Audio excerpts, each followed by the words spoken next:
How to install a WordPress plugin. There are various ways to install a WordPress plugin. I will show you the simplest and easiest way to install a plugin from the WordPress repository. On the left side menu, hover your cursor over Plugins and click the Add New option. Use Featured, Popular, Recommended, and Favorites to filter to your requirements. Or use the search bar for more specific plugin type filtering. Then, click the Plugins Install Now button. When installed, it will show as a blue Activate button. Click the Activate button to start the plugin working on your website.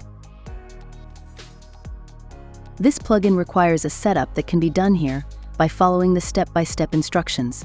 I will skip this part for later. If the plugin requires a setup, it will notify you. Follow the step-by-step instructions, which we will skip now. The plugin has started working on the website. It has been added as a new item to the dashboard menu.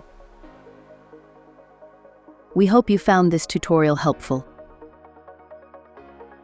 Thank you for watching.